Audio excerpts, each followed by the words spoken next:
What's going on YouTube? Omega Guilford here, bringing you a tournament report of this weekend's tournament in Toronto, August 19th.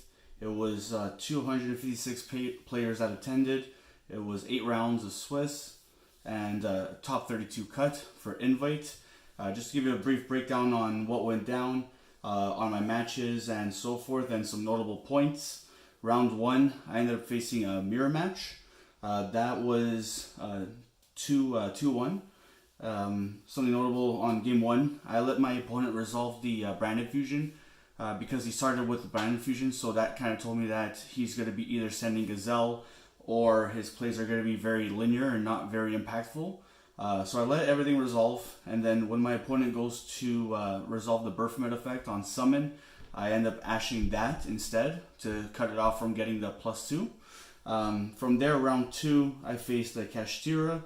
That was also a 2-1 victory. Game 1, my opponent goes first, and they set 5 and pass. So I was thinking it was Lab, and I had a Luber and Gazelle on board. I made Chimera to try to pop cards and get some information, but they ended up scooping that game, and we went to game 2. My opponent went first. I had Ash and Veiler, and my opponent had summoned Unicorn, and then they proceeded to use the effect. I passed priority afterwards, to which they changed Dimension Shifter, and I had Veiler and Ash in hand, and this is where I misplayed and it cost me the game, because I could have Veilered the Unicorn as Chainlink 3 when he activated Shifter, and then saved the Ash for something a little bit more impactful, but instead I played the Ash instead, and that cost me that game. And then game 3, I got Shiftered again, so didn't really have much plays from there. But it was a bit of back and forth, and I ended up winning on turn 4.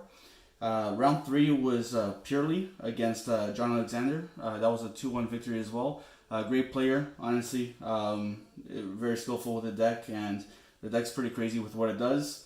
So game 1, I opened up pretty broken, and I ended on Chimera, the King of Phantom Beasts, with a Dragoon, Rinbrum, and a Sword Knight and a Quaddle that are in the grave.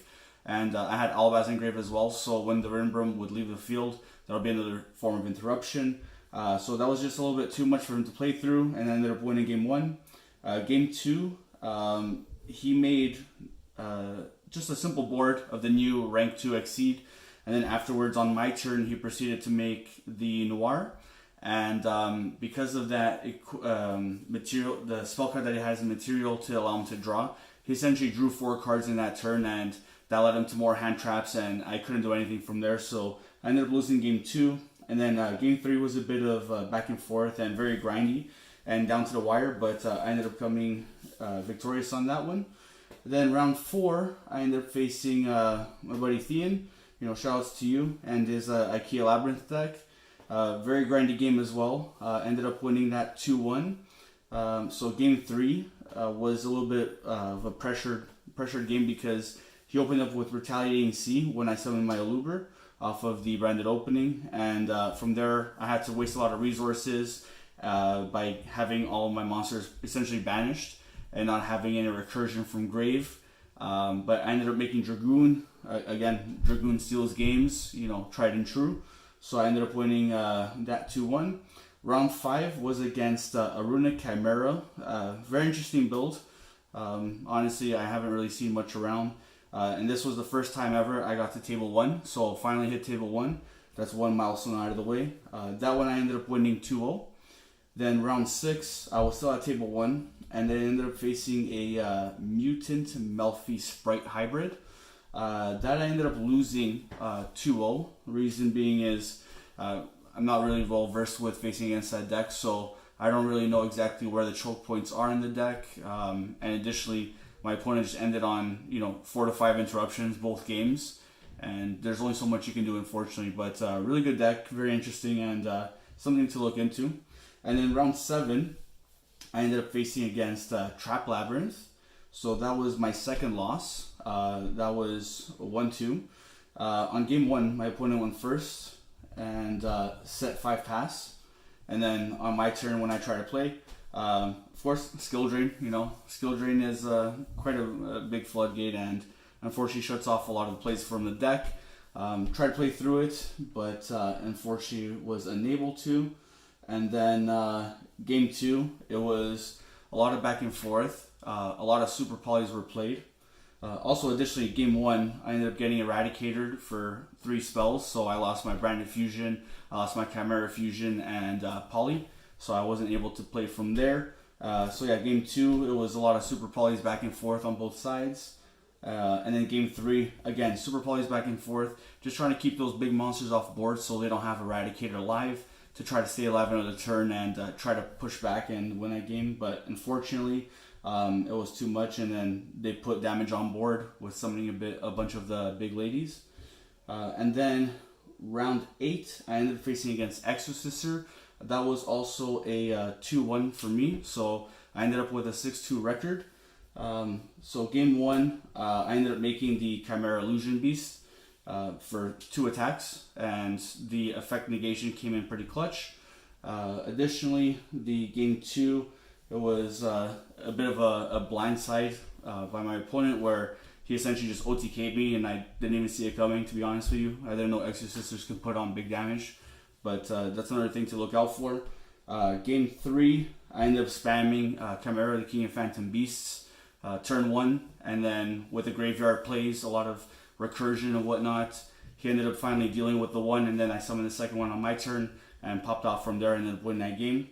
All in all, I ended up finishing 13th place out of 256 people, 6-2 record, so the deck performed really well. There are a few changes that I made to the deck and will be making in the future, but essentially right now, what we have, let me go through the main deck very quickly for you guys. We've got, of course, the 2 Aluber still. We've got the 2 Albaz and the 1 Kit. This ratio I like. I found myself siding out the second Aluber and Branded Opening game 2s and 3s quite often, just because you only need the 1 to resolve, really. And then our Branded Spells, we got the triple Opening. We've got the triple Fusion. And to go with that, we got the 1 Dark Magician. The reason why you still need to play the vanilla is because sometimes the pop effect of Dragoon does come up and the bird damage does come into play sometimes. And it's better to have it and to not use it than to not have it and need to use it. So that's it for the Branded side. And then for the Illusion Chimera side, we have the triple Caudal. Really good starter. Enough said about that. We got the triple Sword Knight. Broken card gets around Imperm, Veiler, Skill Drain, you name it. It makes so many plays and really good monster. Then still the 2 Gazelle. The third one did come up one time today, but I still feel like 3 is a little bit too clunky and 1 wouldn't be enough, so definitely 2 still. And then 2 Baphomet. Again, same thing. Baphomet's really good. Now I cut down the Chimera Fusion to 2. Just because I didn't want to open too many Chimera Fusions, since you do have to use a Beast or a Fiend to fuse with it.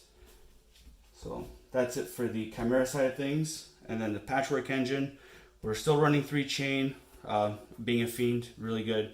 The instant +1 that it gets off being used as a fusion material, along with the fact that it's a dark as well, so you can make Lubellion and other plays with that, is really good. The triple Patchwork, standard, and then the double Poly. We're still running double King of the Swamp. This card caught a lot of people off guard. Not many people knew to play around it, nor what the card would do itself. There was even games where I was using the hand effect to search a Poly because I had no other fusion spells in hand, and that came up quite a bit. And there's a really niche combo that I'll show you with some side deck cards, why running the 2 is definitely necessary in these builds. But we'll get to that in just a moment. And then going second cards, we still have the double Radiant. This was a little bit lackluster. Didn't really come up too often.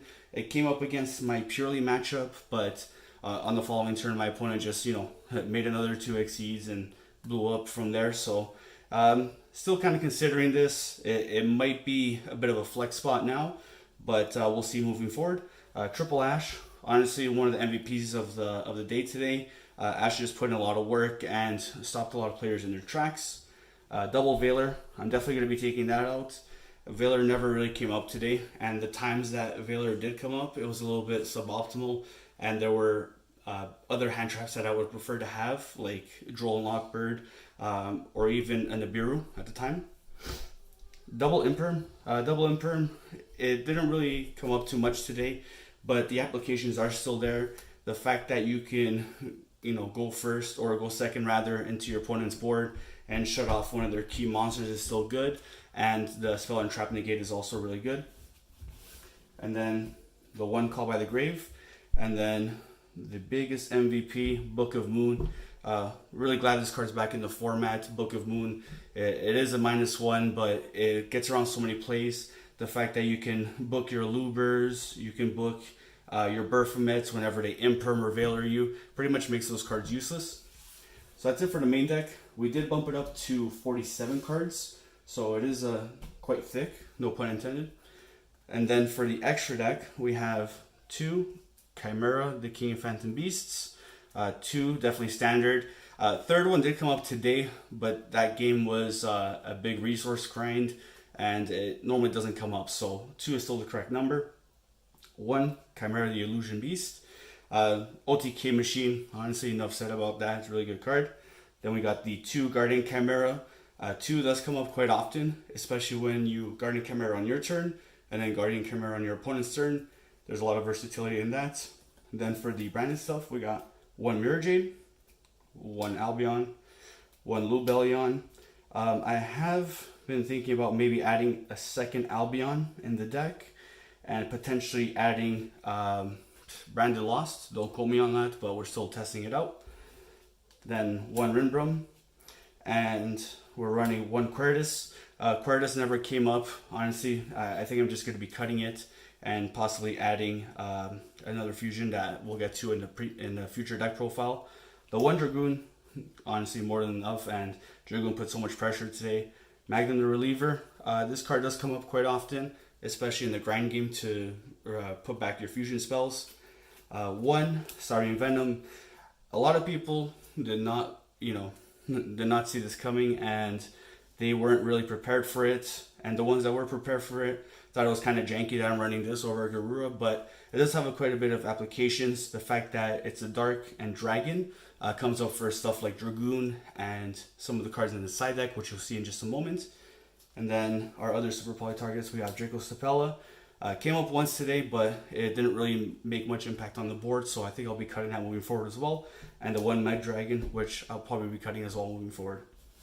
So that's it for the main, the extra deck. Now the side deck, which I've never showed before in previous videos, just because there was a few cards in testing, and I wanted to make sure that, I had a chance to use them before people start catching on. But we got Triple Nibiru, really good hand trap, of course. Triple Droll. This might be making it into the main deck because there were instances where it came up, but for now we have it in the side. Triple Super Poly, still in the side deck, and I'm glad that it is, because there were a few matchups today where it wouldn't have come up much so in game 1, because my opponent ending on just the 1 monster, which I can easily deal with Albaz. But side deck definitely good. Then we got the 2 Lightning Storm and the 1 Harpy's Feather Duster. Back row hate, and the Lightning Storm did come up today a few times where I had to bait my opponent's cards, and wasting 1 card to their Omni Negate is a lot better than just dumping 2 cards into 1. And then we run another beast target for our Berfomet, which is King Tiger Wagyu. This is for Sprite decks. It would have came up today against my Sprite matchup if I had seen it, or gotten a way to dump some of the Berfomet onto the field, but unfortunately it didn't come up. And then the spicy tech that I'm running is Dark Paladin and the Buster Blader Fusion Monster. Now the reason for running these is quite simple. You run the Dark Paladin for the Sprite matchups, Runic matchups, or any other spell reliant deck. And I'll show you how to make this very easily. And then the Buster Blader Fusion is there for Dragon Link. So essentially floodgates your opponent's whole board and any monster in their possession. So Dragon Link cannot play under this, since their whole deck and extra deck is Dragon. And then the Dark Paladin, even if the Runic deck ends on Secret Village of Spellcasters, it being a spellcaster, you can still make it. There's still ways of making it with Lubellion if you manage to get to it. If not, if you make this, you can still negate a lot of the Runic stuff. And the way you make it essentially is when you branded Fusion, you dump your Dark Magician and you dump your King of the Swamp. So King of the Swamp will be treated as your Fallen of Albaz, to which you then summon Lobelion, and then Lobelion's effect will trigger. You discard for cost, and you shuffle back the King of the Swamp and the Dark Magician, now treating King of the Swamp as Buster Blader, and then Dark Magician as, of course, Dark Magician, so you can make this. This will be better in those matchups than something like Dragoon, where it's just an Omni Negate. And then the Buster Blader, all it requires is Dark Magician plus a Dragon, which is easily to make in a deck like this, where a lot of your cards are dragons indeed. And another reason why Starving Venom does come up at times, because you can super poly your opponent's board, make the Starving Venom, and then use that Starving Venom to go into this. Okay, so that's it for the deck profile. As always, if you guys have any suggestions, or if you guys have any comments, any feedback, they're greatly appreciated. Feel free to, leave a like, subscribe, and there's plenty more content coming. Just stay tuned, guys. As always, this has been Omega Guilford. Peace!